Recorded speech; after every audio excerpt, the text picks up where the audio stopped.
But then I thought about it, like, And you don't see?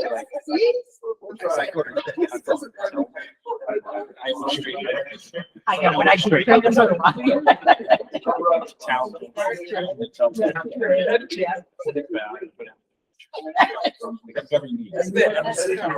I don't want to see who me, never will. And you said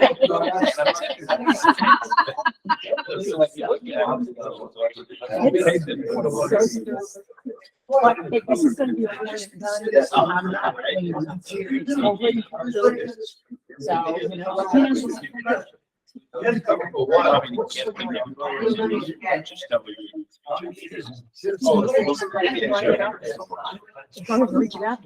You still have your.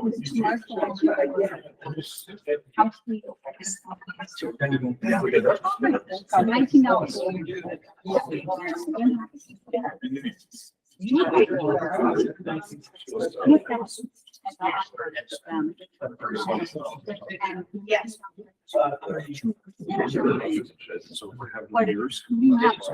This special meeting was called for Wednesday, January 3rd, 2024 at 7:30 p.m. at Borough Hall located at 77 Summerhill Road, Spotswood, New Jersey, pursuant to the provisions of the New Jersey Open Public Meetings Act, NJSA 10:4-B. The public may choose to attend this meeting electronically via Google Meet. This meeting was advertised on the Spotswood website and in the homepage structure. I would like to welcome the elected officials and residents present at this meeting this evening for a reorganization meeting for the Borough of Spotswood for the year 2024. Councilman Lesko? Here. Councilman Zaborni? Here. Councilwoman Schwartz? Here. Councilman Legakis? Here. Councilman Kramer? Here. Mayor Palmer? Here. Council members, I'll take a nomination for council president. Make a nomination of Nick, for council president. Yeah, I'm all right. Before I got here. Second. Are there any other nominations? If not, I declare the nominations for council president closed. Council members, I will do a roll call to elect Nick Legakis as council president. Councilman Lesko? Yes. Councilman Zaborni? Yes. Councilwoman Schwartz? Yes. Councilman Legakis? Yes. And Councilman Kramer. Yes. I will now swear in Council President Legakis.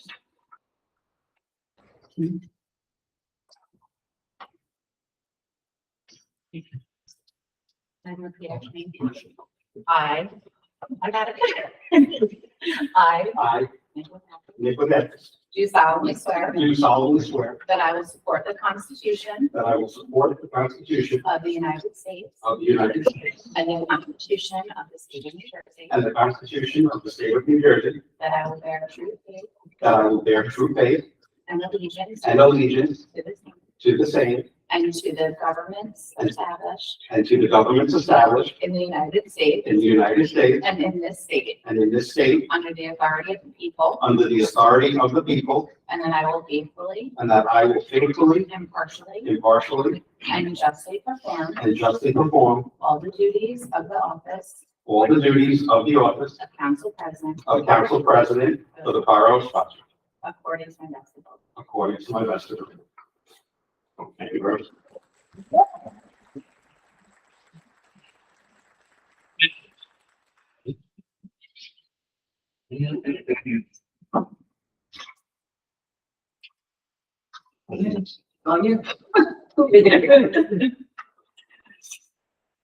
Thank you, everyone. Thank you, council members. At this time, do we have to open to the public? So I will make a motion to open to the public. Seconded. All in favor? Aye.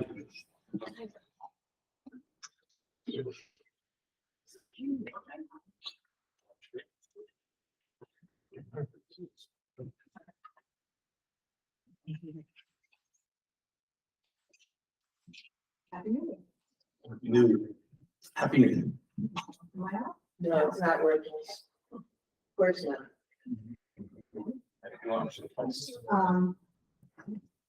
First of all, congratulations to the Council of the Concert. Strong congratulations on your service. Thank you. I have a couple of questions regarding the rumor just for the order of peace. That'll be your. That'll be the next. Yes. Okay, all right. Yeah, this is just to finish the read. Nope, I'll hold it. Make a motion to close to the public. Second. All in favor? Aye. Do I have to turn around real fast? And somebody wanted to come up though. This gentleman right there started to get up. Yeah, I'm not correct. This is You want To congratulate the council. Robert Sawyer, the Clark Circle. I want to talk about the flooding. Is that? Yeah, we're gonna, that'll be during the regular meeting. Oh, okay, I'm sorry. No problem. Thank you. Is there any way we can get that mic hooked up? Yeah, we gotta get the mic fixed. That's ridiculous. Check the floor. Is it Thank you, Tim. working?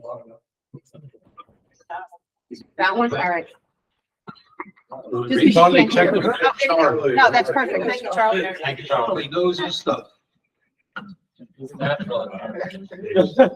Oh, Not plugged in. ripped out. Darn mice. Thank you, Tim. Council members, I'll take a motion to adjourn the. Make a motion to adjourn the reorganization meetings. Second. All in favor? Aye.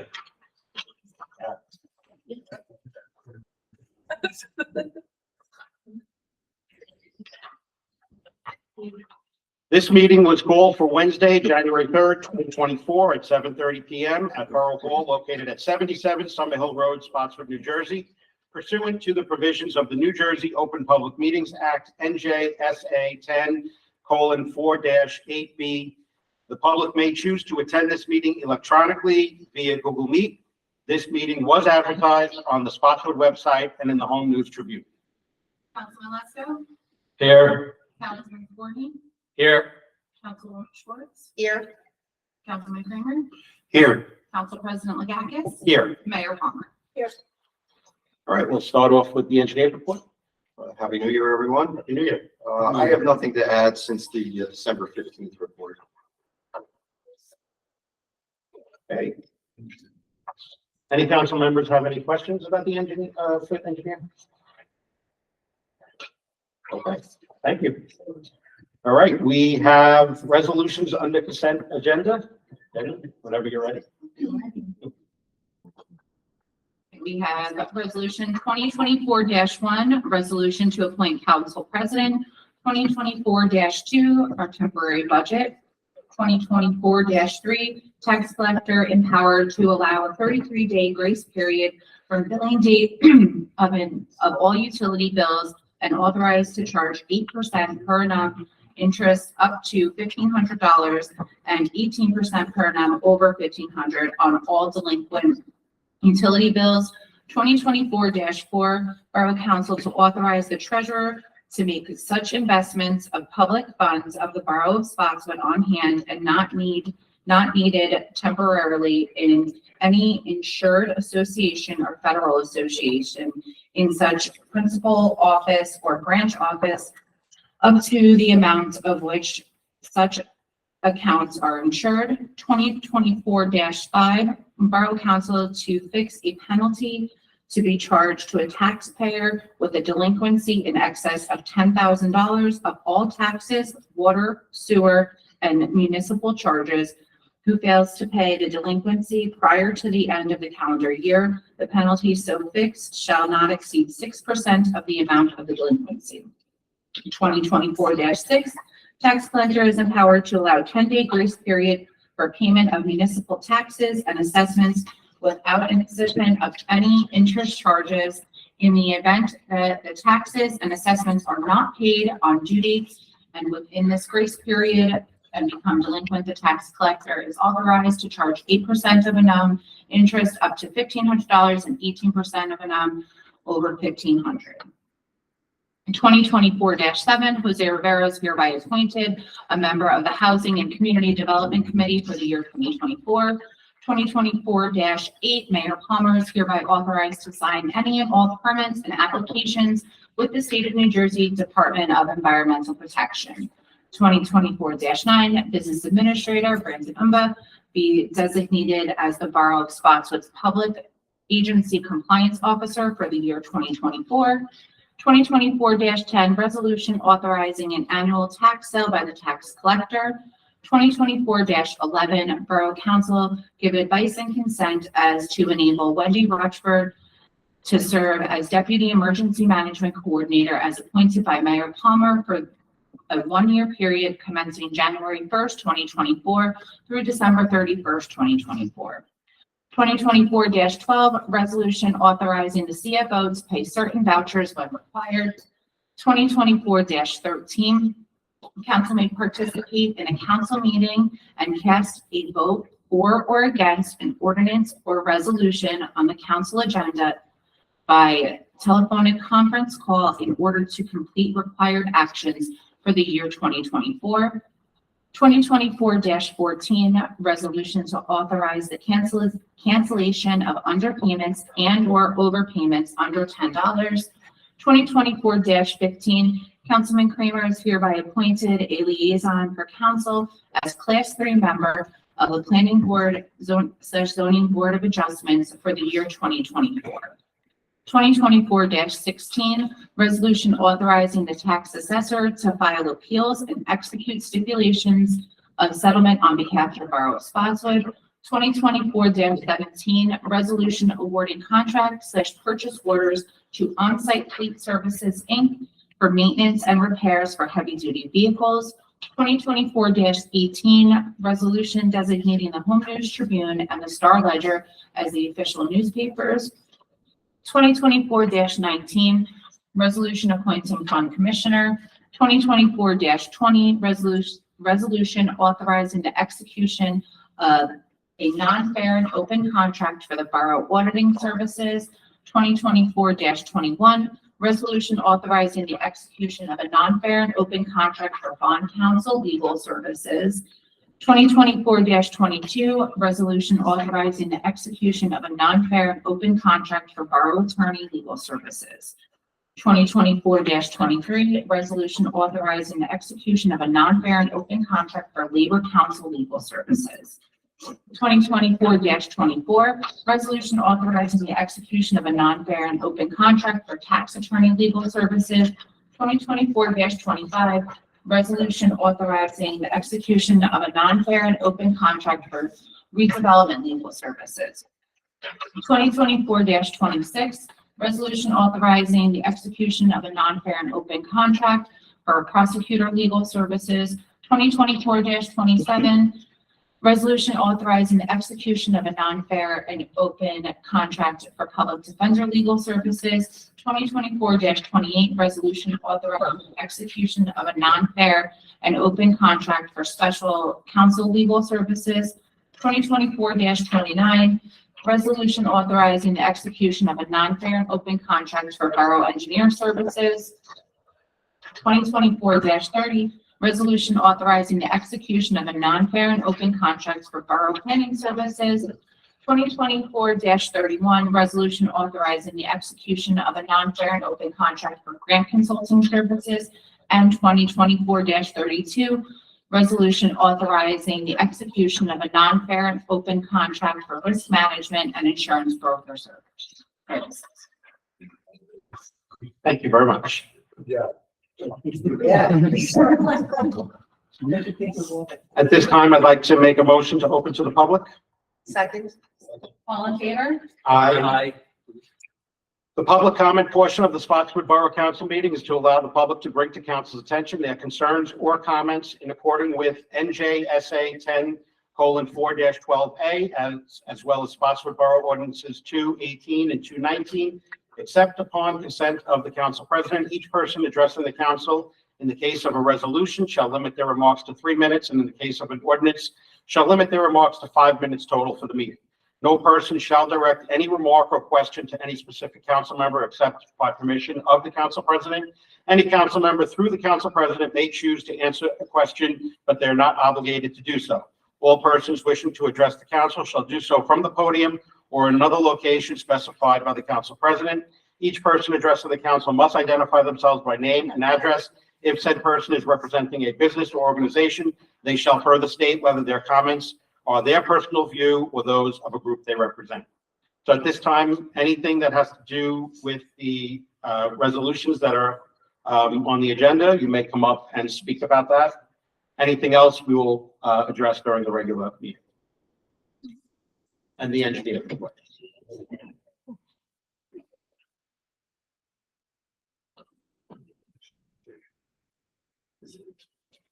Hi. Tony Rocco, Malvern Road.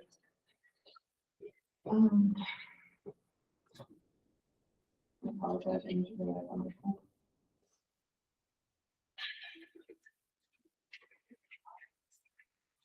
What is the reason for changing it from the way that we normally did it to this non-fair and open? We've never done that before in all the years I've lived here. Is there a reason that we changed it? I believe the mayor mentioned that it was done in 2022.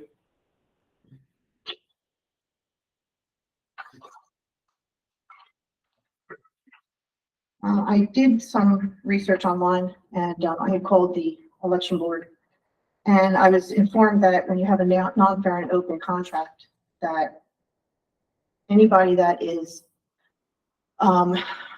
with those non-fair and open contracts, so any of the people that we're going to bring on, can't have contributed to the mayor's campaign in the last 365 days. The issue with that is that there's no paperwork online. The last time the mayor filed paperwork was in October of 2020. So there's no expenditures and there's no contributions. So we don't know if anybody in these non-fair and open contracts donated to the mayor because there's no paperwork online. When I called the election board, they told me that she's still considered a candidate because she is the mayor. And as such, she's supposed to be filing quarterly reports. So I don't know if that's something that we should be looking into before we decide that we're going to go through the non-fair and open contracts to people that we don't know whether or not contributed to her campaign in the last 365 days. Council President, I can answer. So under the New Jersey election law, it states that if you receive $6,500 or more in contributions, then you file a quarterly report. If you're under 6,500, then you file an A3 form stating that you did, and if you haven't accepted any contributions, I don't believe that there's a requirement that you have to file. Okay, but there's been no expenditures either. And there's been nothing since October of 2020. So you're telling me she spent nothing on her campaign and that she hasn't spent anything since that time? I can't answer that. I have no knowledge of the mayor's campaign. I just answered the law, what the law requires. So I have not taken any, I'll answer your question. I have not taken any donations from any of our professionals during my tenure as mayor.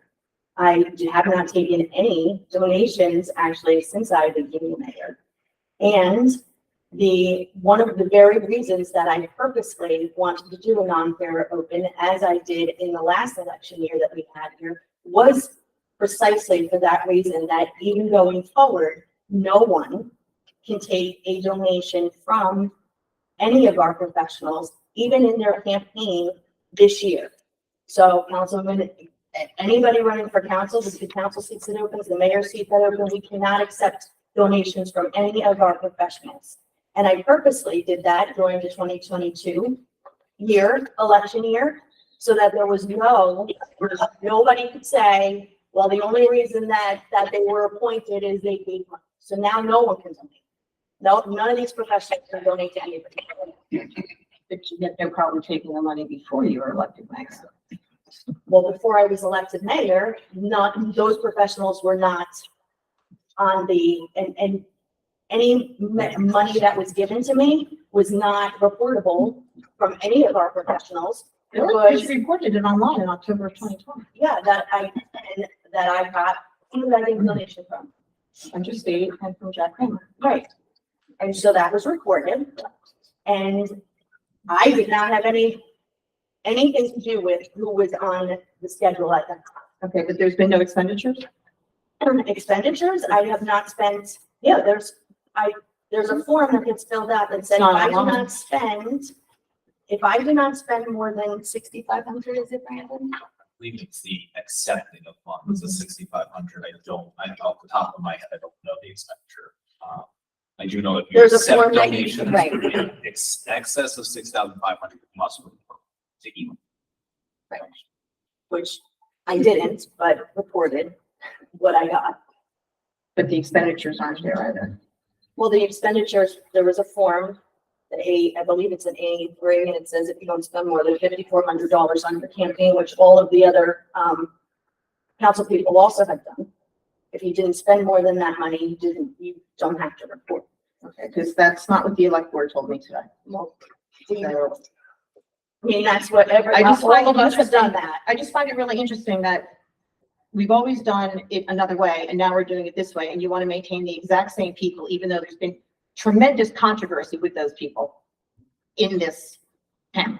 And considering we've spent astronomical amounts of money on attorney's fees and special investigations.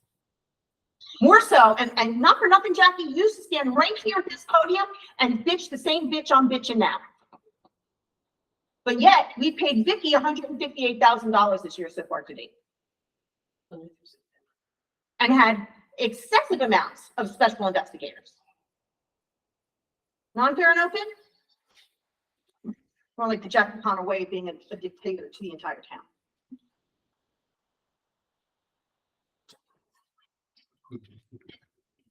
While we're on, Diane Charlesworth, 29 Old Stage Road. While we're on the subject of what we paid to attorneys, one of the reasons that Ms. Palmer decided to make Vicki Flynn our borough and labor attorney was to save us money. So, because I'm a pack rat and I have bill lists that go back to 2019, I did some research this weekend and discovered that in 2020, during Ed Seeley's administration, our total fees for lawyers was $766,000.17. That was paid to Senator Deignan, Larry Sachs, and Anna Abramson. In 2022, we paid Victoria Flynn $128,645.80. Plus a gift payment for the year for $441,950. 4 payments of $110,487. In 2023, we had a banner year for lawyers' fees. All told, we paid $411,051.60. That included $153,892 to Victoria Flynn only through September, because we have not received her bills for October, November, and December. The Raynone law firm, we paid $14,000 plus.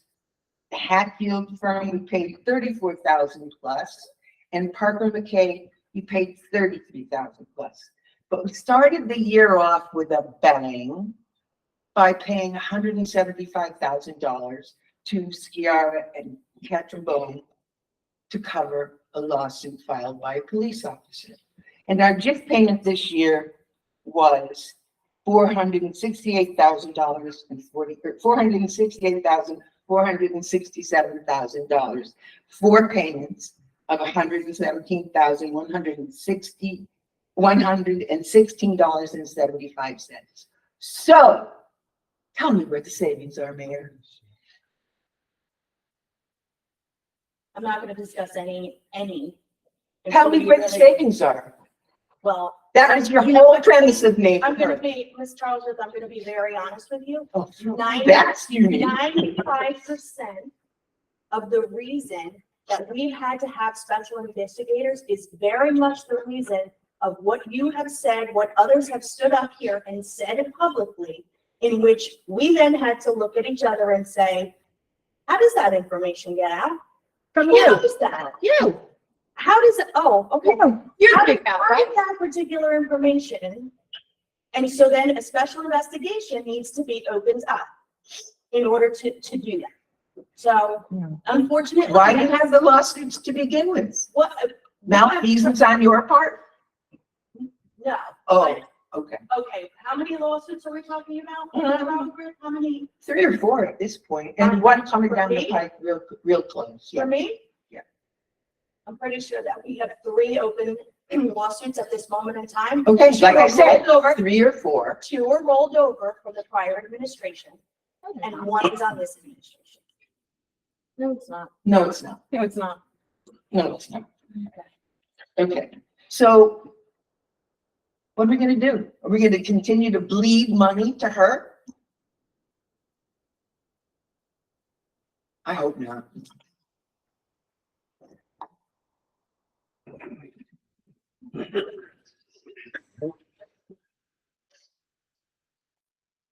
Rich O'Brien, 11 Hudson Avenue. Good evening. Happy New Year. Happy New Year. I did have a question about one of the resolutions, 2024-25, where we're going to continue the appointment of redevelopment council. I guess it's really 2 questions. With the giant warehouse project completed, what's the rationale to have redevelopment attorney continuing? And I guess the second part of the question is there another major project contemplated? Is there another section of land in the town ripe for redevelopment, if that's something we can discuss? I can answer. Could you talk into the mic, please? Thank you. The redevelopment, council is still engaged in a number of items with the warehouse. One being the water rights have not been completely signed over because we need DEP approval. So that's one active item that I know that Mr. Ash is handling for us. There still would probably be a closeout once the building is completed to make sure that it is in compliance with the redevelopment agreement that the town agreed to. That would require them to do a review. That would be after Center State signed off, because Center State's doing all the inspection reviews at this present time. But you would probably, I would say, once the project is fully completed, then you might not need redevelopment council. But right now, those would be the 2 items that I would say that they're still actively engaged in. Can I ask a question? So then if that was to happen and the project was fully completed, you would recommend to us, you would let us know that so that if we wanted to decide to do another resolution, that's how that would work? It's either you just don't have them do the work and then the contract expires at the end of the year. Professional services contracts are not allowed to exceed an annual basis, so you have to then renew. Okay. So you can either decide not to renew, but I believe Carlin is also our tax attorney, Vicky, so that falls into that category as well. I have a So question he about would the stay on project. as tax attorney for the year, but he wouldn't be billing for the redevelopment if the Yeah, project both was of then closed. his bills will come in monthly, are separated between tax purposes. If he's doing a tax appeal to a business or resident in town, and then separately is Is redevelopment. redevelopment. Oh yeah, redevelopment council fees get paid by the developer. That gets forwarded to the developer. And there's no other major project. Compliance, unless we're gonna do a new contract. I'm sorry to interrupt. The second part of the question is no other major project contemplated for redevelopment. That's my knowledge. Okay, thank you.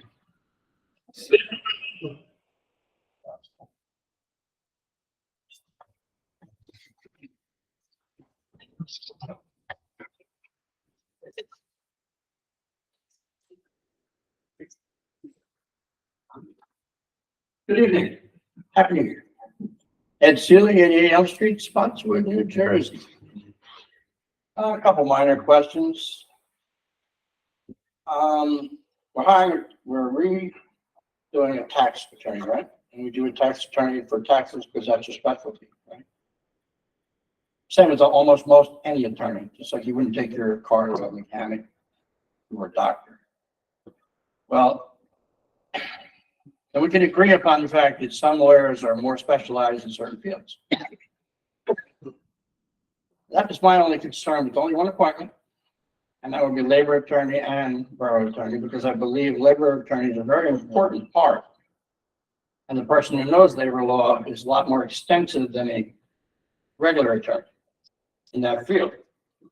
You know, if you went to a doctor to work on your heart, you go to the same doctor to work on your brain. That's my one concern with that. I'm thinking that that should be a different way. Another thing is I saw on your temporary budget is another question on another field, page 15 and 17. You have bond payment, bond loan payment, and bond interest twice. Is that two different bonds, two different interests?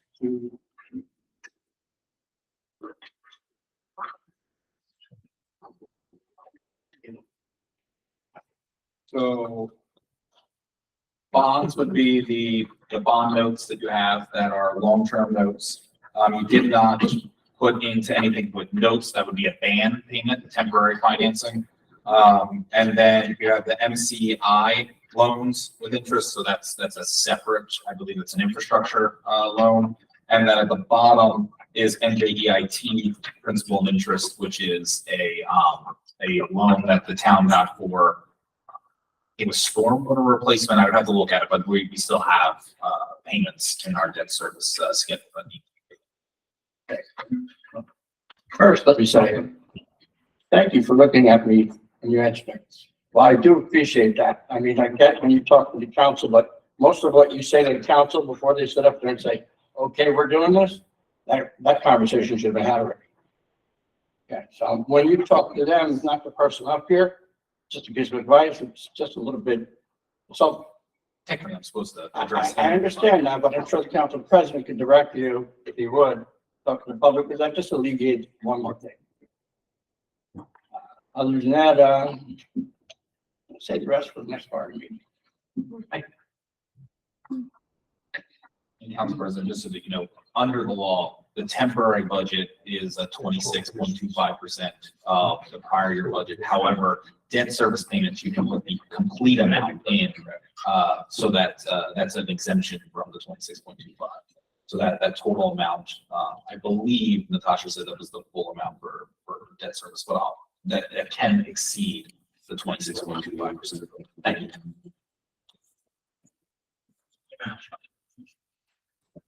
Make a motion to close to the public? Second. All in favor?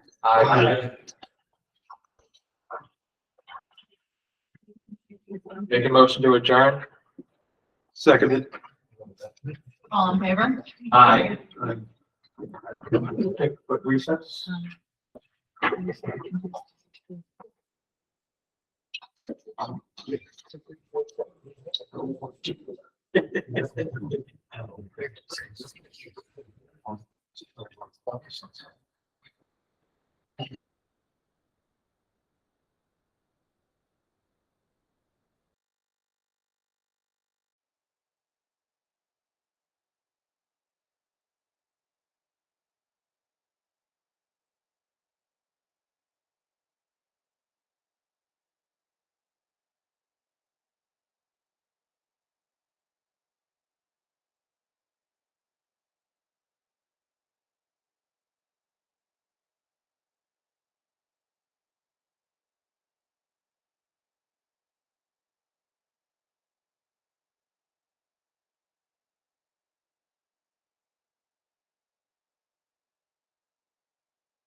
This meeting was called for Wednesday, January 3rd, 2024, at 7:30 PM at Borough Hall located at 77 Summer Hill Road, Spotswood, New Jersey, pursuant to the provisions of the New Jersey Open Public Meetings Act, NJSA 10-4-8B. The public may choose to attend this meeting electronically via Google Meet. This meeting was advertised on the Spotswood website and in the Home News Tribune. Councilman Lesko, Here. Councilman Kramer, Here. Councilwoman Schwartz, Here. Councilman Zaborni, Here. Council President Legakis, Here. Mayor Palmer. Here. Ask everyone to please rise and salute the flag. I pledge allegiance to the flag of the United States of America and to the republic which stands one nation under God, indivisible, with liberty and justice for all.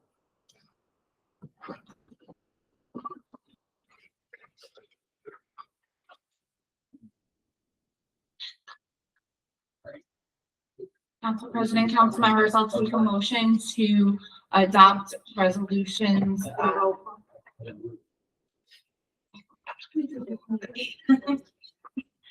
I'll take a motion to adopt resolutions 2024-1 through 2024-32.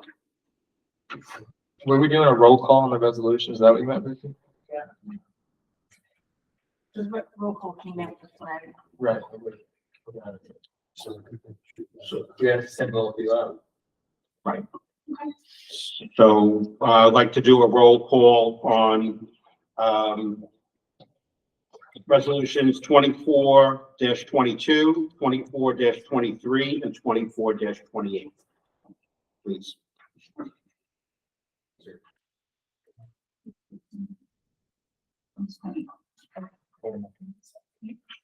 We're voting on the supplement. Yeah. So you need a motion for consent of 2024-1. So I'll accept a motion to approve resolutions 2024-1 through 2024-21, 2024-24 through 2024-27, and 2024-29 through 2024-32. I'll make a motion to accept resolutions under consent agenda 2024-1 through 2024-21, 2024-24 through 2024-27, and then 2024-29 through 2024-32. Second. Councilman Lesko, Yes. Councilman Kramer, Yes. Councilwoman Schwartz, Yes. Councilman Zaborni, Yes. and Council President Legakis. Yes. Okay, so I will take a motion to adopt 2024-22. Make a motion to adopt resolution 2024-22. Second. Councilman Lesko, No. Councilman Kramer, No. Councilwoman Schwartz, No. Councilman Zaborni, No. and Council President Legakis. No.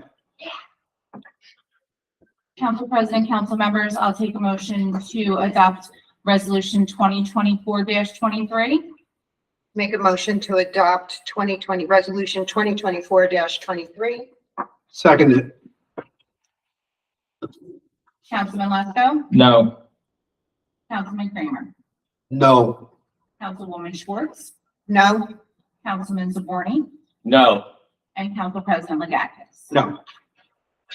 Council President, council members, I'll take a motion to adopt resolution 2024-28. I'll make a motion to adopt resolution 2024-28. Second.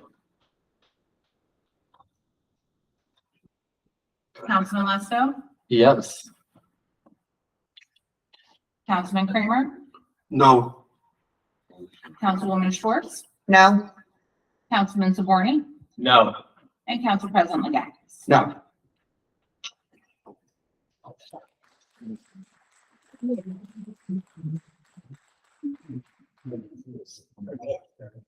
Congratulations. At this time, I would like to ask any of the council members if they'd like to make any comments. We'll start with Councilwoman Schwartz. Okay. Hello, everybody. Happy New Year. I'd like to start with the Office of Aging and just send out an apology to them. I really was not well in the month of December, and as I was invited to the holiday party and the pajama party, unfortunately, I was not able to make it. So I have not been able to get over there the entire month of December. So I just wanted to apologize for that. The Office of Aging will be closed on Monday, January 15th for the observance of Martin Luther King Jr. Day. Every Friday, there is a Medicare counselor available, so please call to make an appointment. There will be a skin cancer screening on Wednesday, January 17th from 10 to 1, and you also must make an appointment for that in advance. Please call to do that. Please be advised that there will be no activities on Wednesdays at the Office of Aging beginning February 7th, going all the way through April 10th. For AARP will be present to assist with tax preparation. Please call the Office of Aging as soon as possible to make an appointment. I know they fill up fast. The library will be hosting their totally awesome 80s party modeled for American Girl doll Courtney, and that will be on Saturday, January 13th. Bring your dolls, your stuffed animals, and your 80s fashion for some fun dance party and activities, but registration is required. Please go to spotslibrary.org, SPOTS library.org. And my favorite program of all, Pause Up for Reading, will be on Saturday, January 20th at 10:30. Again, I miss my furry friends as well, so I look forward to getting back to that. And I have nothing for the rec department at this time, so happy New Year, everybody. Yeah, I have some things I want to talk about. Not too long ago, my wife had a very serious problem and I called 911. The three officers that showed up, Patrolman Tyler Campbell, Sergeant Tony, I think it's Tony, or James Parsons, and Sergeant Dan Hoover, calmed my wife down, took care of her, were very polite. Sergeant Hoover stood by me to make sure I wasn't going to freak out. And the other two officers spoke to my wife and had some oxygen on hand. After they came, our EMS department showed up.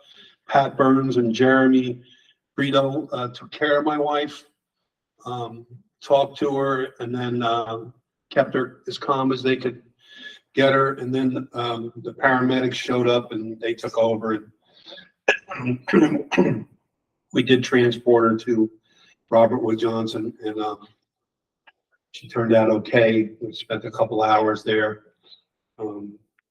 So I wanted to make sure that these people get recognized, because I don't think any department gets recognized enough. And they did a fantastic job. The police were very professional, very concerned about my wife, and so was our EMS department and the paramedics, and I've already called the paramedics boss and spoke to them also. So I just wanted them to get some recognition. That's it for me. Would you mind putting that in the meeting at our office, please? So that we may put that letter and have you sign it as well. Not a problem. In the personnel. I most certainly will. Councilor Lester? Yep, happy New Year, everybody. Just a couple of non-borough business first. Tomorrow is a county reorganization at Middlesex County College, or excuse me, just Middlesex College now. I think that's at 4:35. Not sure if I'm going to go, but if I do go, maybe I'll see a couple of you there. Then on Sunday is something pretty cool, I think, that might get snowed out. It's the 247th anniversary of the Battle of Princeton, and they're doing the reenactment. I think that's 9 a.m. on Mercer Road at the site there. Like I said, I think it's gonna get snowed out or at least rained out, but the British do lose still. I don't think, they didn't think the rain delay that shit. No. And then lastly, is Borough business indoor soccer starts in a couple weeks, and I've mentioned our coaching. So if I don't mention it again, my teams may not be winning, but I'm excited nonetheless. So thank you, and see you all in a few weeks. Councilman, good morning. Happy New Year, everybody. I'm glad you mentioned the Middlesex County reorg for tomorrow. I had plans to attend that. So a lot of good things happening. Culture Heritage will be meeting at the end of the month, the last Thursday. So going to aim for the last Thursday of each month to do so, 7 p.m. at the VFW. Last night I was at the Spotswood Board of Education reorganization meeting. A lot of good things coming down the pike at Spotswood schools. And as always, I'd like to talk about St. Peter's shop. They're back in business over there after the holiday break, so check them out as well. Spotswood proud. Happy New Year. Mayor? Happy New Year. We did miss you, Dawn, at the Office on Aging. I did attend the holiday party that they had, and was fortunate enough to serve all of the residents that were there. And I did get to stay in my jammies last Wednesday when we went into New Year at 12 o'clock in the afternoon. It was a great event. It was a lot of fun. We played games and everybody was in their pajamas. So that's always a good day for me. And that's all I have. I just have two things I want to mention. I just want to congratulate Brandon on the birth of his son. So congratulations to you and your wife. And I also want to congratulate our clerk, Jenny, on passing her first group of, well, actually all of her tests, and now going for certification in the springtime. So congratulations.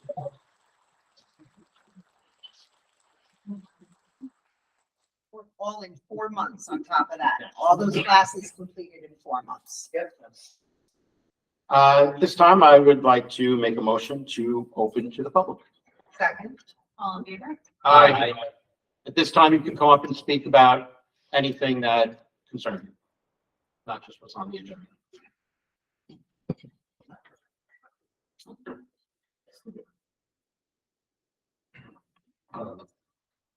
Robert Sawyer, 197 Willard Clark Circle. I'm here to talk about the flooding on Willard Clark Circle. It's still going on. I think it was the 18th of December. We got flooded again. The ditch that was built by the town and is supposed to be maintained by the town is flooding our property. And I met with the engineer, Kevin Mead, and he had some good ideas, but I'd like to see something getting done so it stops. Sure. You know, he had an idea of tying it into the sewer system on Willard Clark Circle. That's where the water ends up anyway. It just goes through the yards instead of going right into the sewer system. So I just want to keep it on the agenda, see if we can get something done. We actually, just so you know, I was over at Center State today and we talked a little bit about some of the things that they can present to the mayor to see what we can do to take care of the issues that are flooding over Willard Clark and also some other areas around the town. So I don't know, Ernie, you want to talk a little bit more about that? Or? Sure. And Public Works was at that meeting as well, and they are going to continue their efforts to clear that ditch and maintain an open flow through that area. In fact, Council President had a good idea of letting residents that have properties that back to that, both in Spotswood and East Brunswick, to let them know that they have a responsibility to make sure they don't allow debris from their property to get washed into that ditch.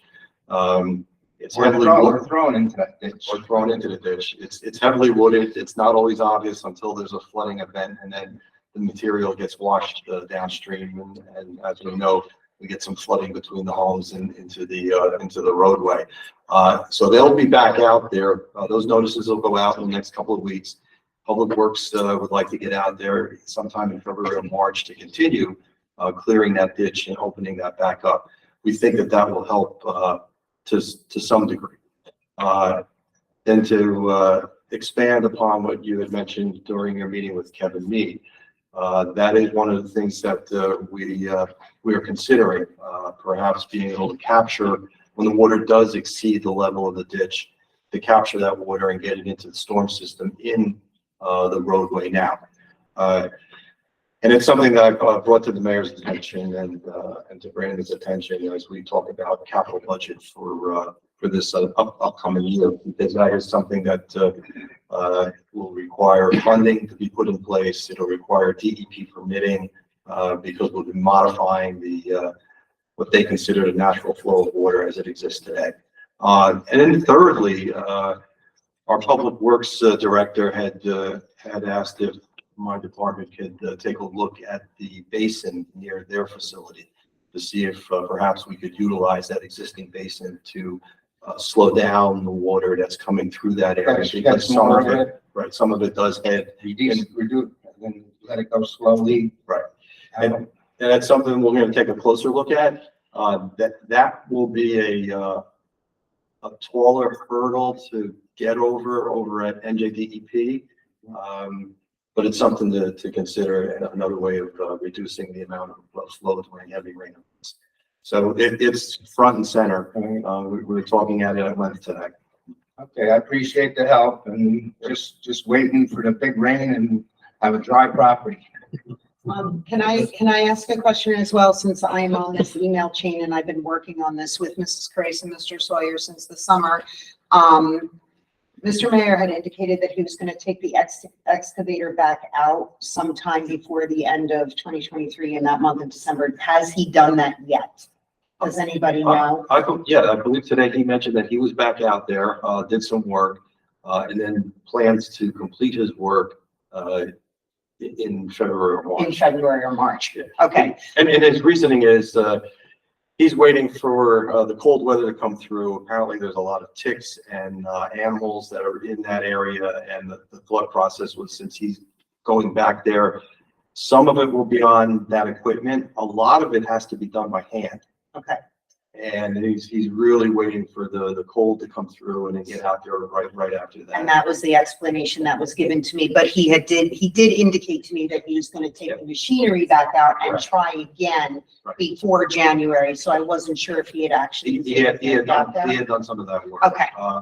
And even though the December rain, December 18th rain event caused water to come between the homes and enter into the street, it looked like there was some improvement with regards to quantity, the level of flooding that was experienced down the street during that particular rain event, and that was after the work of public works. Right, so that's why I was asking. I just want to track how things are going Sure. each time they go out there. But they are going to take that machine back out again. Okay. He was not able to do all the work that he hoped to complete.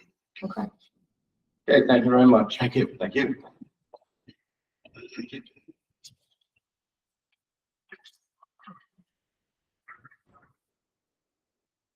Fitzgerald, 7 Crescent Avenue. I'm here basically for the same thing as this gentleman just spoke about. We've lived there since 1957. In 1957, 2 months after we moved in, we were completely flooded out. We've been flooded on and off since 1957. The retention pond that's been built up there, if any of you have ridden past it or taken a look at it, have some pictures, the thing is all completely reforested. All of the tall field grass dies off, goes into the outlets of it, dams this up. The Knights of Columbus ditch was cleaned out by the borough with the leaves and everything. They usually do a great job. This last fall, they blew all the leaves up onto the Knights of Columbus lawn, didn't collect them, and the next day the wind blew them all back in the ditch. The pipe that runs underneath Crescent Avenue at the Knights of Columbus has been collapsed for years. When they did the improvements a number of years ago on Crescent Avenue with the sidewalks and all that, I asked CME if they would repair the pipe. They said they weren't going to. Ridiculous. They tore the whole road out but wouldn't repair the pipe. So we have that problem there. The ditch has never been maintained that comes down from Second Avenue along parallel with Brunswick Avenue. It's completely all organic material, has built it up. Now it's only like about 2 feet deep. It's higher at the outfall going underneath Crescent Avenue that where it goes under. The pipe that goes from middle of my house all the way back to Cedar Brook, that is caving in my backyard. There's just no maintenance. And they came down the other day after the rain that we had. They cleaned off the storm sewer with all the leaves on it at the Knights of Columbus and the next one up. And the one that was causing all the flooding with my cross street neighbors, yards were flooded. That's still to this day right now covered with leaves and not allowing any flow. They drove right past them. Okay. So the outfall that goes into the park on the other side has trees with caliper maybe 12 inches now, because that's getting all reforested on that side. A number of years ago with the last BA here, I took them through Willard Clark Circle. And like that gentleman, they mow their lawns and everything else and all garbage and everything, they throw it in the Crescent Avenue ditch. It goes down to Adirondack ditch there, and where it goes under the railroad. We've never been able, I was on the ad hoc committee under Barry Zagnet for years, going up to these stupid meetings at Middlesex County and couldn't get a damn thing done for the flooding here. The pipe that goes underneath the railroad is too small. That's where the weir is for all the flooding that we have. All the water comes out of East Brunswick, goes into Spotswood, and is never allowed to go back out. But I have a suggestion. You're not maintaining the detention pond behind the Borough Yard and on Crescent Avenue. And like I said, it's reforested like crazy. Not to spend the money to go in, but I don't know if you ever were down 522 where Molly Pitcher Well is.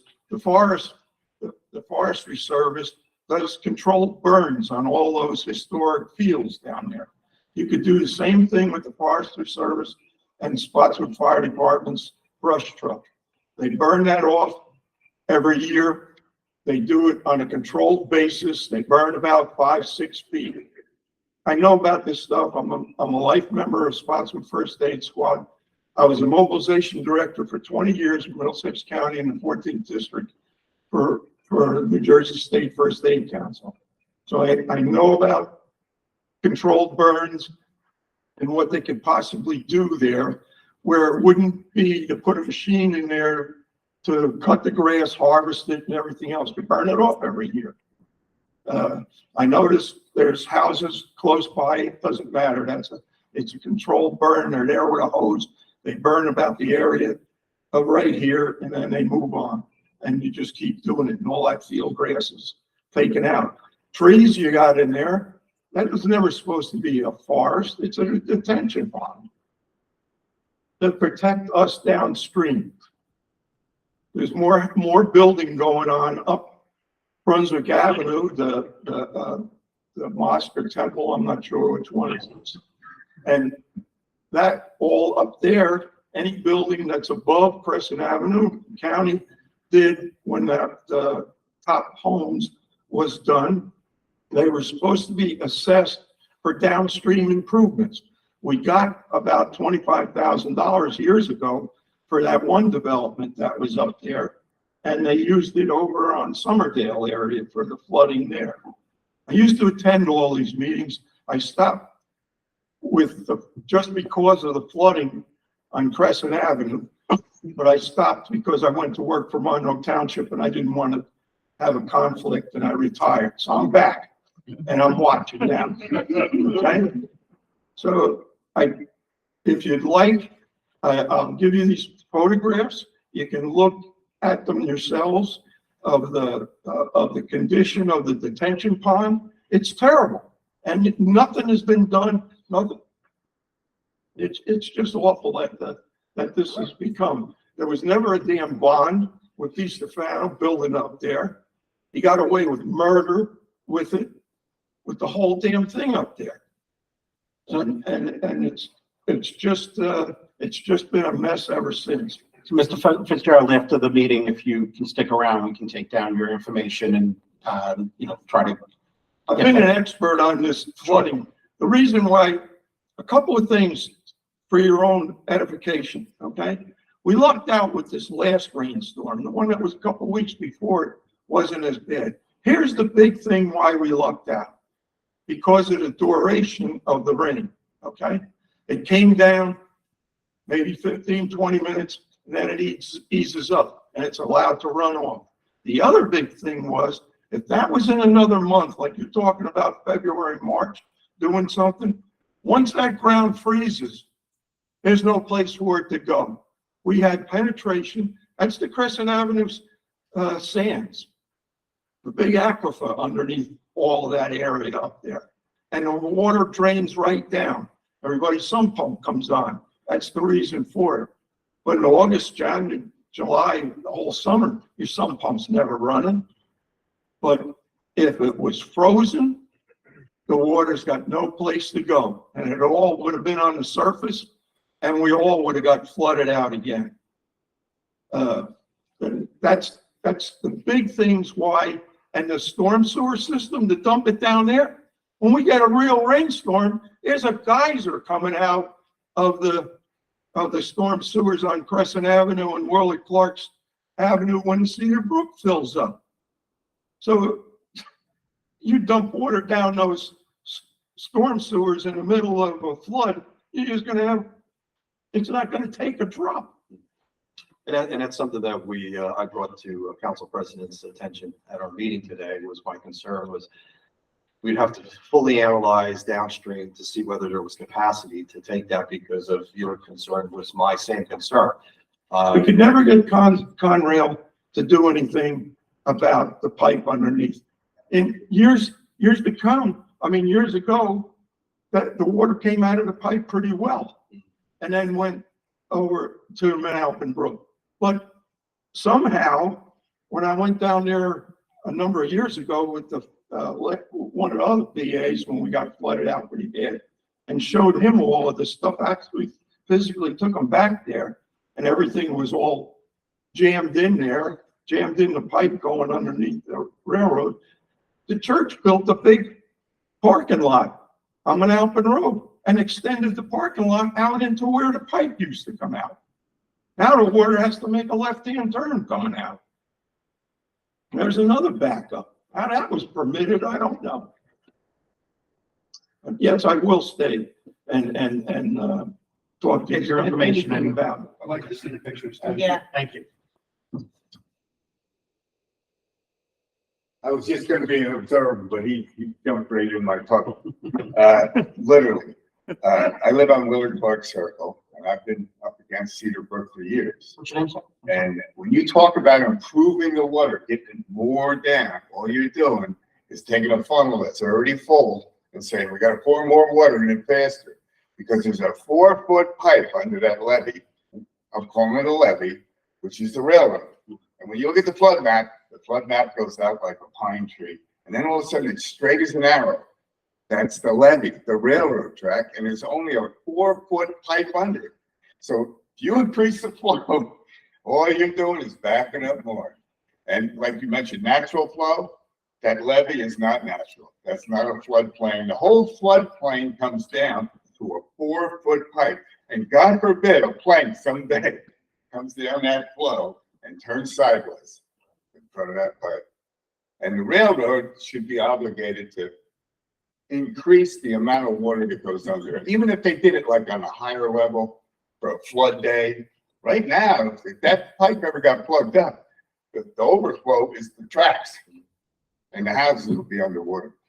And the other thing was, years ago, we always had a certain amount of rainfall. You had to design a roof for roof leaders. That's outdated. These rainfalls are beyond that, you got these giant parking lots, warehouses, everything else. They're on a rainfall thing that's out of date. So, but you got to make that pipe bigger. If you just add more water, it don't get worse. Sir, what was your name? Linus Smith from Willard Clark, sir. Thank you.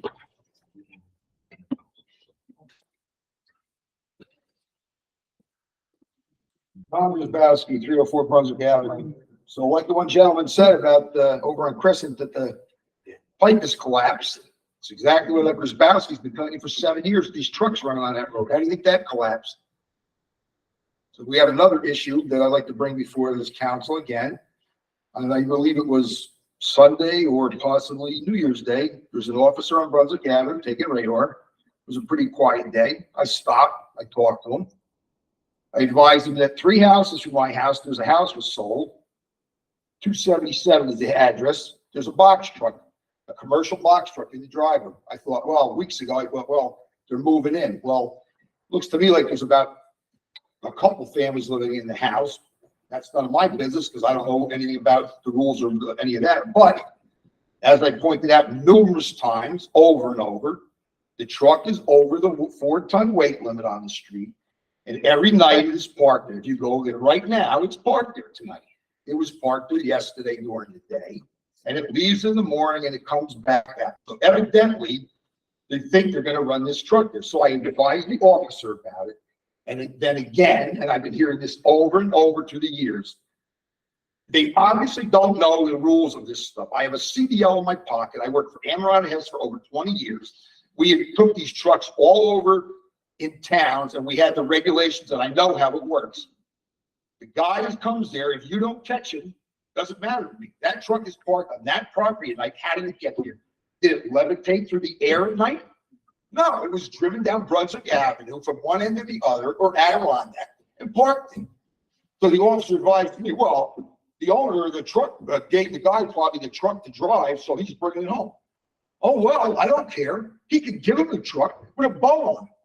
He can't bring that truck. It's a commercial vehicle on that street to that house. He's not doing a delivery, which would be drop the delivery and leave.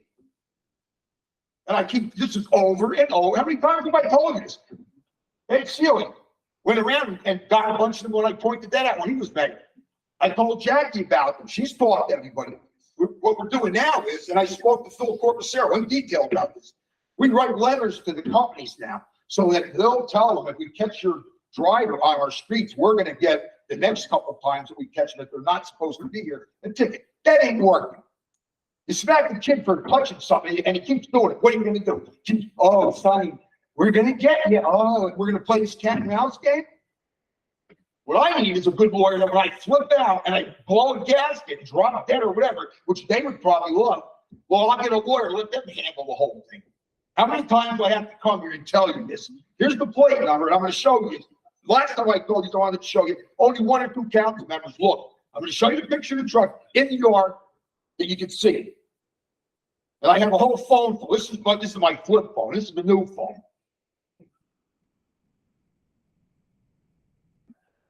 While you're pulling the picture, can I just ask you a question? Is there a company name on the truck? Yeah, it's commercial, yeah. Do you know the name of the company? No, I didn't walk because another time that I did it, and I think I had this discussion with Ed, when I went up to walk up to a house, and then somebody else was telling me, well, you can't be stopping these people. And I don't stop the truck. I just walk up like, can I pull out of my driveway?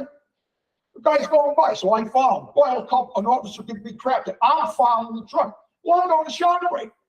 We're not going to go around the other way so I can't see the guy. No, I'm going to ShopRite. If I see the guy and I can write his plate number down when I get to a light, I'm going to do it. I'm tired of hearing this, that I have to be the one following some rule to do this. I'm not the police. Okay, I was just wondering if there was a company name on the truck. Yeah, there's something. There's some logo or something. It's a freight line. And I know from working on trucks, and I'll tell you my history. I've done this 20 years. This truck is probably going to be registered, which if they stop them and say, let's see your registration. Even if it's there illegally, it's officer discretion. We cannot order the police department to alter their operation.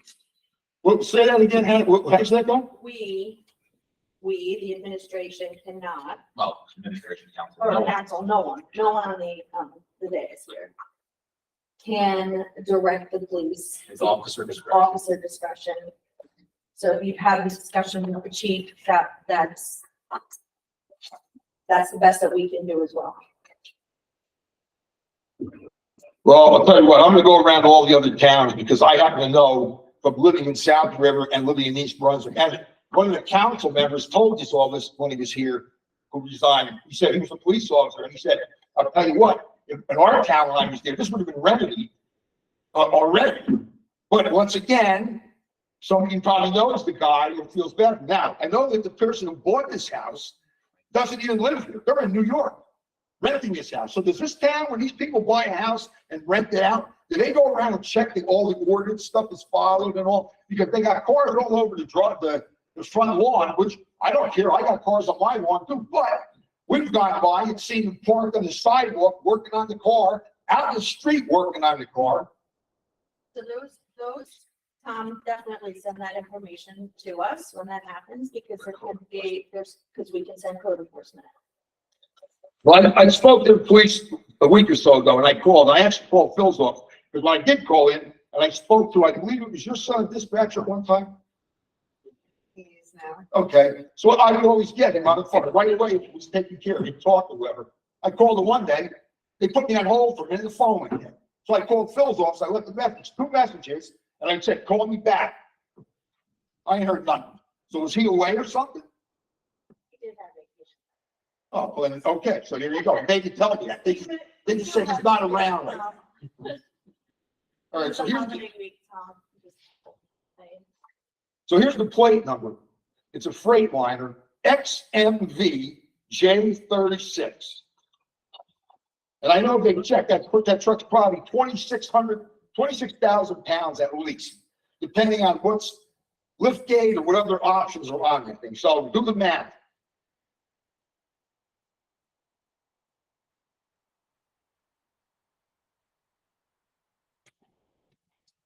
Is that a truck?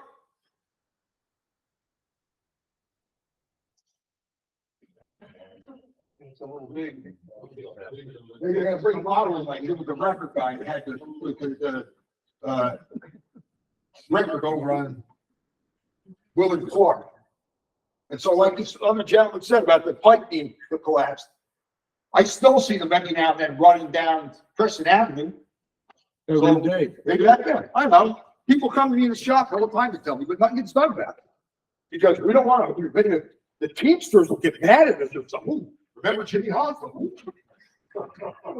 Thank you. Thank you.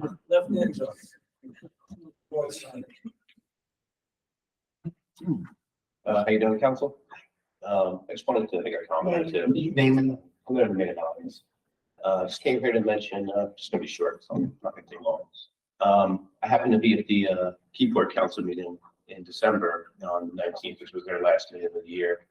And residents were very upset about the amount of money that was being spent on attorney fees. And I noticed that seems to be the case here as well. The common denominator is Ms. Lynn, attorney for both cities. So I just find it very interesting that both towns are in the same spot with that. I just wanted to share those comments with everybody. Thank you for allowing me to speak without asking and prying for personal sensitive information that belongs to me. Thank you.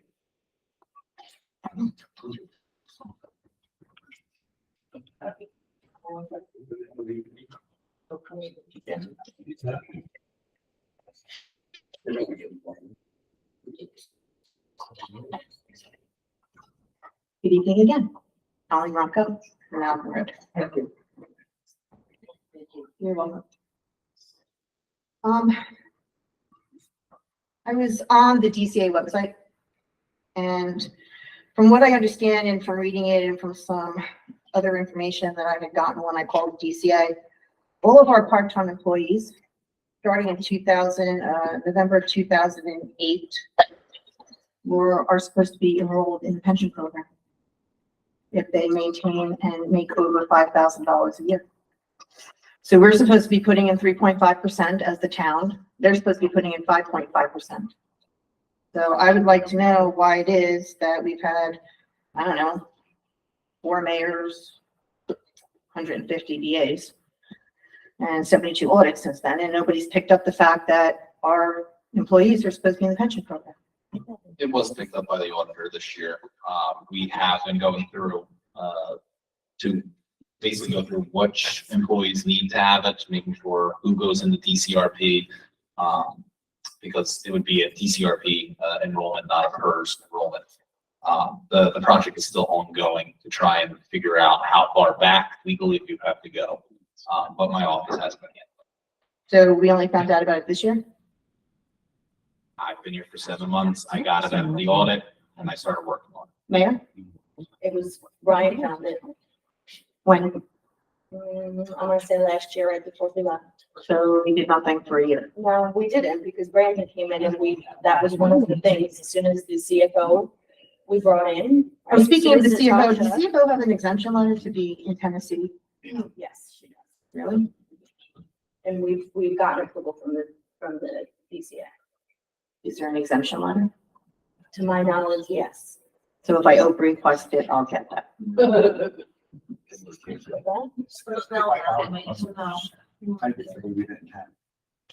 There's no document saying, so I'm supposed to take the word that there's an exemption for her.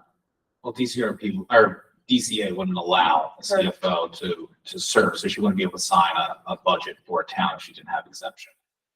That's So part of again- that's part of the checklist. My question is, if I open request it, will I get it? Well, it gets sealed in her personnel file. So if we did receive it, she can't serve as the licensed CFO unless you have. Okay, so you want me to take your word for it, is what you're telling me? Because you're not going to present me with a document saying that, in fact, she is exempt. Yeah. Would probably go to the DCA and. Why wouldn't I just be able to get it from us? Because It's she's the an same document. employee of the borough. So what? So employee and personnel information is sealed. Really? Yeah, there's a lot of things. That's an exemption. That's saying that she can work for us while she lives in another If the state. DCA tells us that she is authorized to work and sign our budget, then the DCA has all of her paperwork and everything that is required by her. But we don't. We have what we need. So the law is very clear. You have a year to revise the exemption. I have not been in her personnel file recently, so I have to review it. She was hired prior to me getting here, so I couldn't review it to go in. She has a year in order to provide an exemption if it's not there. But she wouldn't be permitted. It's a question that they asked me as part of submitting the budget on the VAST system, is that, are they licensed? One, they have to provide their license number, and then do they meet the requirements of the license, which is to be a resident of the state, which is a requirement for all public employees, unless you have an exemption. So I would have been caught by now, but I can certainly review it. I appreciate that. Nick, back in, I believe it was November, I stood here and I read some information regarding animal control and the fact that one of the animal control officers from New Brunswick does not have a license. Has anybody checked to see if that was the case?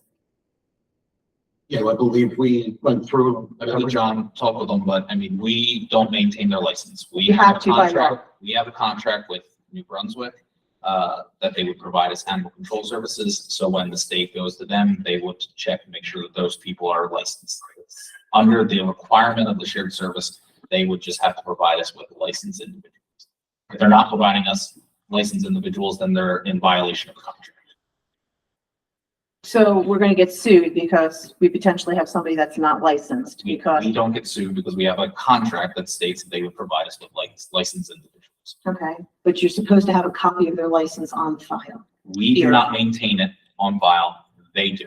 They're not our Okay, so employees. I requested them in October. They do not have a copy of his license on file. Therefore, he's not a licensed animal control officer. So Spotswood, I. Yes, he has been to Spotswood. And I'll address it with their administrator. I mean, I brought up several issues back in November where I read that again, and you told me this I wasn't here in Yeah. November. now, but you told me this prior, so if you'd let me finish talking, that when I asked about the animal control services shared agreement being approved through the Board of Health, you told me that Does it wasn't. need to be approved by the board of health? Nick, did I not read that here that night? And we went through the entire thing because there was a memo put out in July that was sent to all of the business administrators and all the administrations that clearly stated, because I read it here, so maybe you should go back and look at the video. I spoke to the head of the Department of Health in Middlesex County, and they said that no requirement is needed. So then I called DCA. Speak to Middlesex County. I have to check with John. We were on a conference call together with that person. So, but I don't know the person's name, but DCA doesn't require. It's home rule. We have a contract, a shared service contract, and it's not that the Department of Health could even reject it. We have a standing. No, but agreement they're that is supposed to make sure that according to the memo that was put out by the state, not by the county, that the shared service agreement is sufficient and adequate. They have 4 animal control officers, 2 on in the morning and 2 on at night. That is not sufficient to cover 90 square miles I mean, of animal control services. Who determines that? The Board of Health. There was a memo put out. So the Board of Health shut down New Brunswick? I didn't say that. What are you talking about? So if they're not adequate to provide. You can't have them. If they're not adequate, you can't use them. If they don't have enough You're saying animal they're control not adequate officers. for New Brunswick? No, I'm saying they're not adequate for the 90 square miles and the 6 towns that they cover. You cannot, as an animal control officer, it is That physically would be impossible. something that New Brunswick would have to address with the state. No, it's We something have a that you contract. need to address as the shared service agreement. We don't They have provide- adequate animal control in Spotswood. They provide the agreement to us. We do not have adequate That's what I animal think. control in Spotswood, I don't know what else to tell you. period. We don't have animal, it took that dog from Helmetta that was running around for a week. It took animal control over an hour to get down here. Well, that dog was picked up by our police officers while they were out there trying to track the animal. You have to have adequate animal control. An hour is too long. If we have a dog attack in this town, which we have had, it is too long for animal control to take an hour, and that's if they're not out on another call. That is not adequate animal control under Title IV. Maybe you should read it. No, you haven't. Because if you did, you'd know what I was talking about. You just want to be a pompous ass.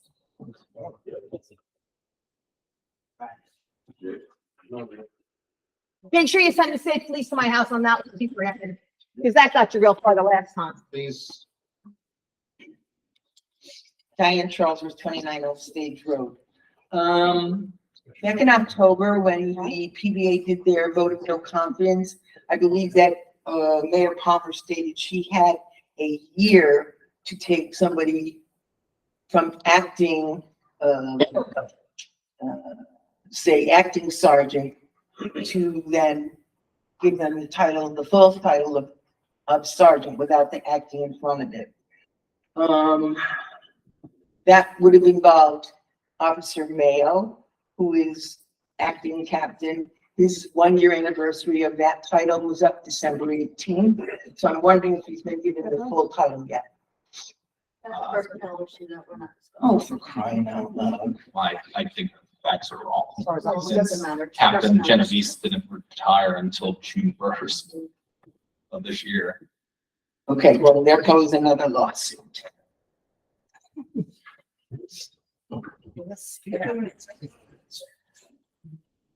Hi, Steve Ronco. Do we have an attorney right now for the borough?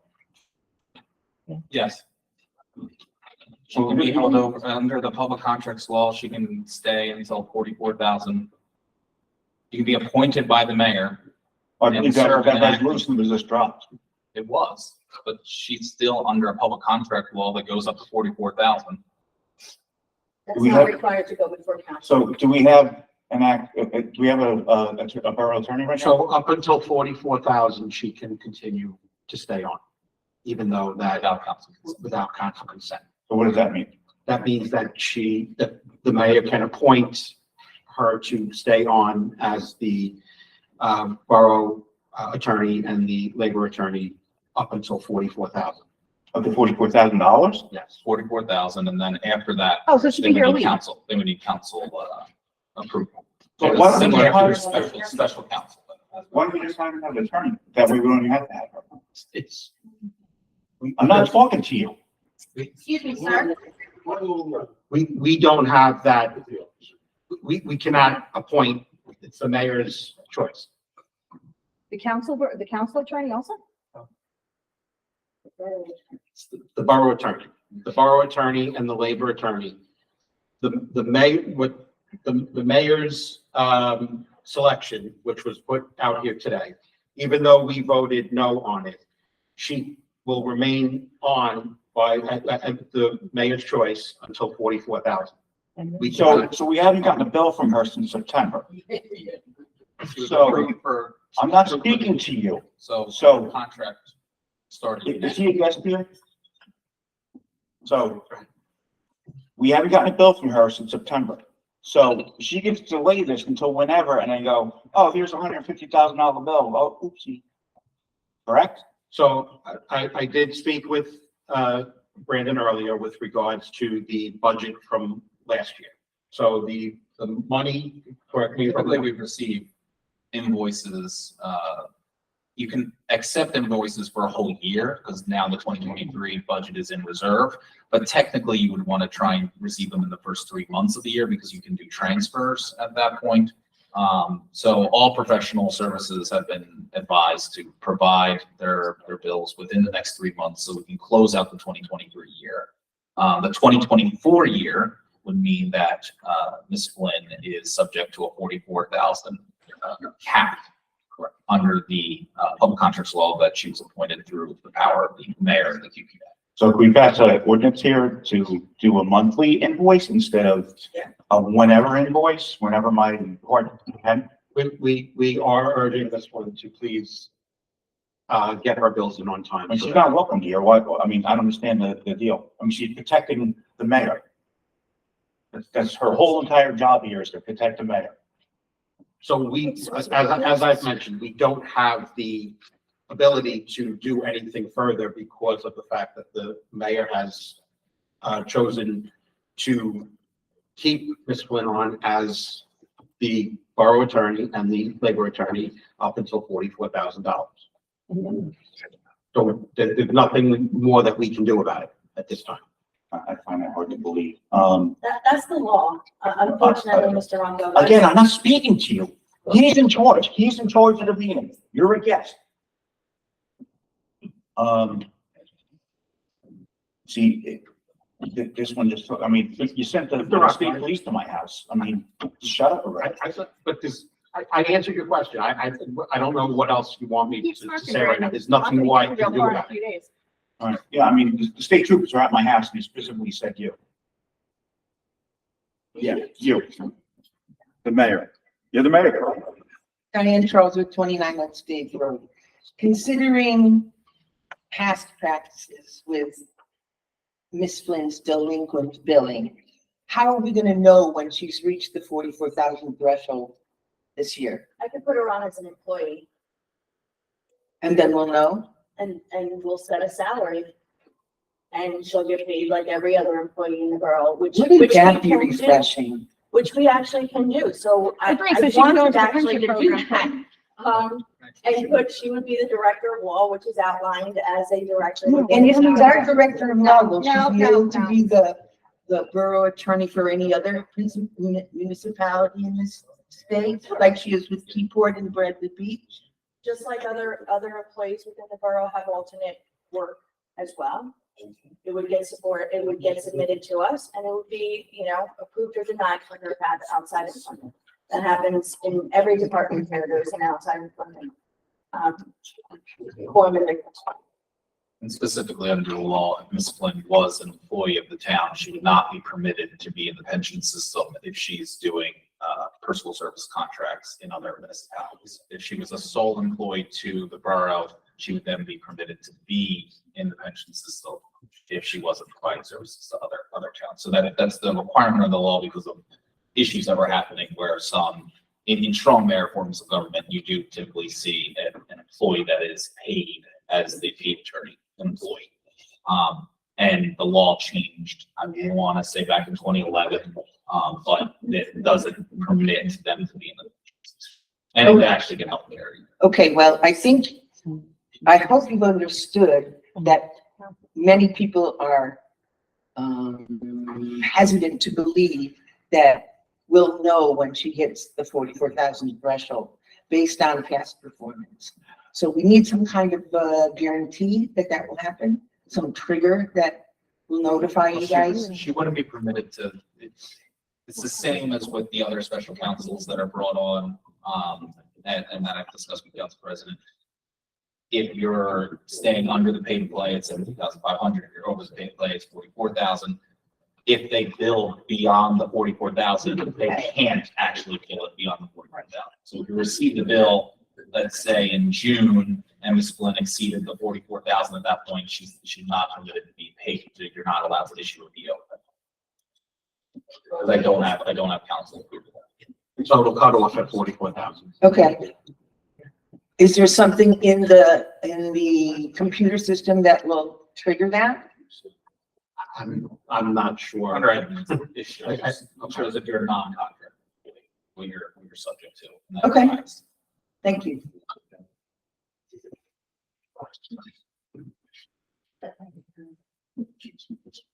I'm talking to you around that avenue.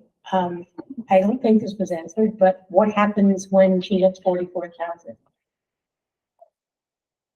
So we would have to, have another resolution that's presented, for us to approve for decline. But you're still at the mercy of whoever she suggests. And if she just suggests Ms. Flynn again, then what happens? Like, now you're in a stalemate. Yeah, like, how does this get resolved? Well, you could go through case law. I wouldn't want to speculate on it because it would then probably be litigation and other things. But under the strong mayor form of government, the mayor selects the professional, provides consent. Council can't unilaterally suggest someone without mayor consent. You could go through the CEA's office specifically and then request, but then you would need to go through QPA, make sure that the budget item. So. The microphone, please. Again, my God, could you be any more rude? So basically, if that's the case, then, we have to look into it. I can't really give you an answer right now, but, my assumption is that if, that's the case, then the mayor would have to then present another option in terms of the attorney, for council to approve. Okay, I would hope that would happen at that point. I mean, this is absurd. This is really crazy. And it's a huge waste of precious time that could be spent on doing other things. Thank you.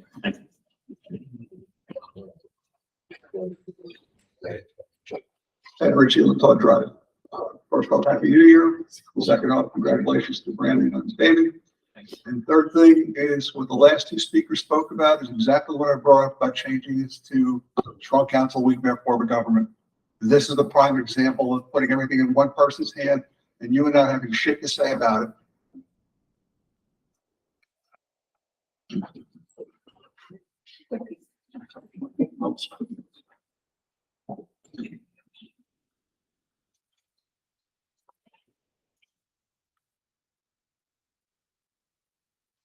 Evening, Dan Lennon, 129 Burlington Avenue.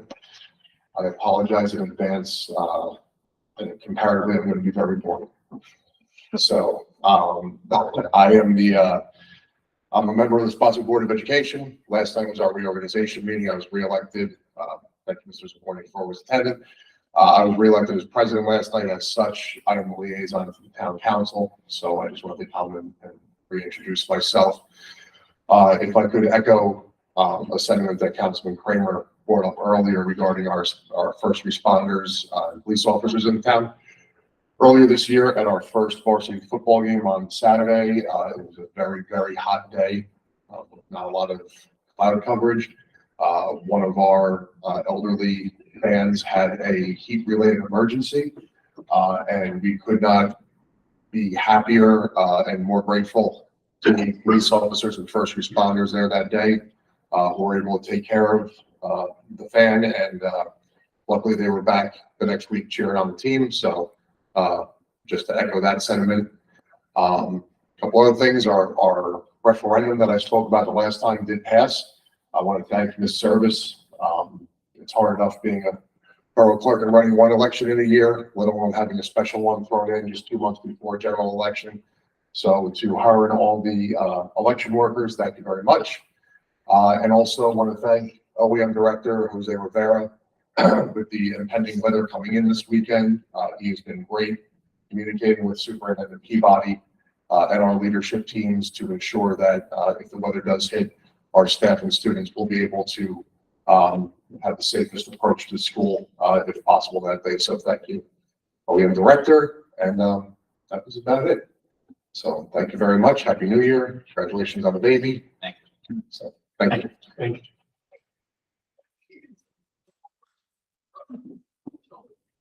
you. That might be the last one. My head's still spinning. I might have forgot I was going to talk about. Sorry. That's okay.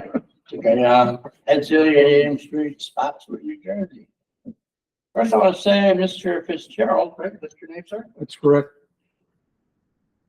Great idea about the controlled fire. That does work. I've seen that happen a lot. Little town called Union Beach. We used to do a lot of controlled fires to control water flow and damage. It's a good idea on the might be something you want to look into. Second off, I'm just going to throw my hat in the ring for 1 second on the being a former councilman and former mayor.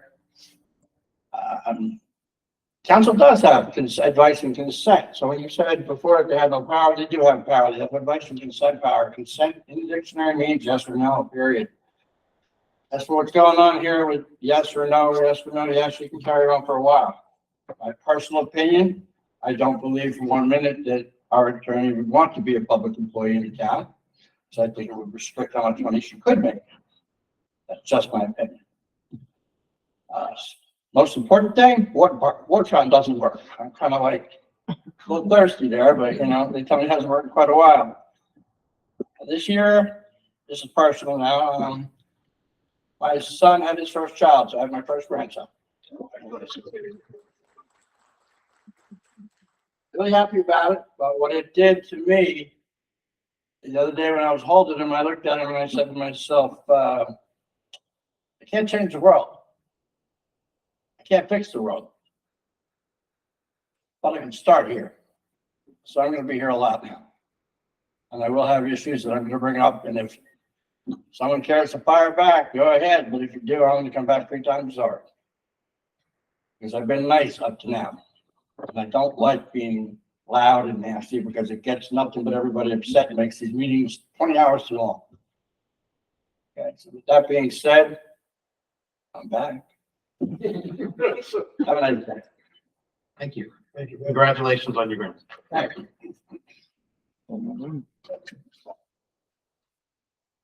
Make a motion to close the public portion of the meeting. Seconded. All in favor? Anybody that wants? No. Aye. Aye. Aye. Make a motion to adjourn. All in favor? Aye. Have a good night, everybody. Thank you. Happy New Year.